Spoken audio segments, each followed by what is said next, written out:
Mas mahilig ka ba magluto ngayon? Kasi nakakita namin yung pinopost mo na luto niyan. Alam mo, lately hindi masyado, kaya mabuti na lang ini-endorse ko tong 555, di ba? So isasama mo Kasi na to easy sa... open kanta.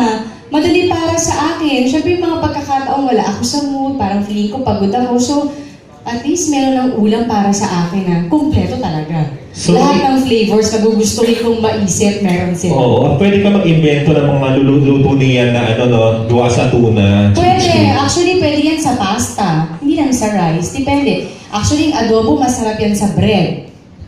So, Oo, pwede mo siyang paglaruan. Bread, pasta, and Oo, kung ano man. Pwede mong papakin lang. Tama. Papakin. Oo. Ako yun naman ang binenta ito. Marian, gusto mo Ano yung mga pinapapak mo lately? Ano yung mga pinapapak mo lately? Hindi. Is, kinakain din ba ni Ding Dong ang 555 tuna? Ay, oo naman. Anong Minsan hindi ako nakakapagluto. Yan ang kakainin niya. Yan ang ihahain ko sa kanya. And ngayon na mahilig kang magluto, ano yung paborito niyang dish na ginagawa mo?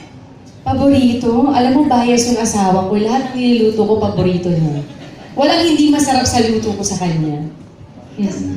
Next question, ano yung pinagkaiba ng dating mag-boyfriend kayo, ngayon na kasal kayo? Ano yung nag-iba sa relationship niyo? Madami. Bilang babae, alam mo yan. Bilang pag mag-boyfriend, at totoo, di ba? Pag mag-boyfriend, mag-girlfriend, wala kang kasiguraduhan eh. Oo, mahal yung isa't isa. Pero as long as hindi ka niyayayang pakasalan at ibigay niya ang apelido niya sa'yo, wala kang assurance, di ba? Pero pag binigay niya at iyaya ka niya at naging engage kayo at pinakilala ka sa magulang at nagsigawan sa buong mundo kung gano'n niya ka gusto na makasama ka habang buhay, ibang kaso yun. At para sa isang babae, pangarap ng lahat ng babae yan.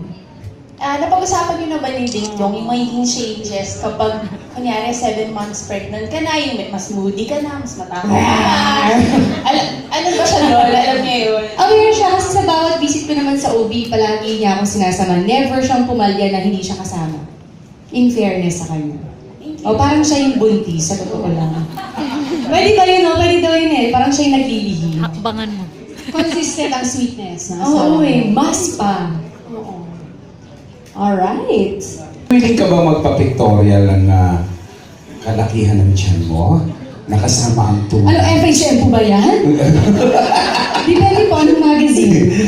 Hawili ka bang ipakita sa publiko? Actually, sa totoo lang po, sabi ko nga after the announcement namin kahapon, although syempre, hindi ko po maiiwasan na itanong yan sa akin, yung pagbubuntis ko, dahil lahat po kayo masaya ako, dahil alam ko masaya kayo para sa akin. Pero syempre, may mga pagkakataon minsan na nasa showbiz po kami na minsan iniisip ko na sana yung pagkakataon ng regarding sa pagbubuntis ko ipalato nyo na lang sa akin. Kung baga kung magpapapictorial man ako o gusto ko tahimik o wala ko ipopost sa Instagram, sana maunawaan din ng mga kaibigan natin sa showbiz man yan o hindi sa showbiz na ang pagbubuntis ko ay napakasagrado po at isa po itong magandang biyaya na gusto po namin ng asawa ko. No?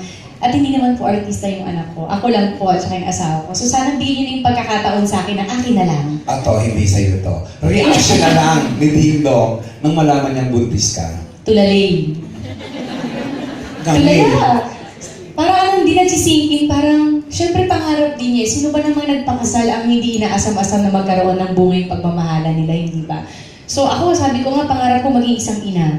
At binigay yan sa akin ng Panginoon. Siya pangarap niya maging isang ama. At binigay din sa kanya yan. So, parang, nung nalaman namin, hindi nagsisingkin sa utak namin, parang ang bait ng Panginoon sa amin para ibigay sa amin na may isang buhay na nabubuhay sa tiyan ko. At ilalabas na hindi kayo makapaghintay. Anong pangalan? Hindi ko pang alam anong gender. Aantayin natin yan. Ay, due time. Hindi ko pang alam yung gender. 555. Abrigada. Yun mo na. Ayun. Adobo. Adobo. Ayun. Oo. Magaling Pinoy Express. Kasi manghang. Depende. We will find out in June. Oo. Your own time, of course.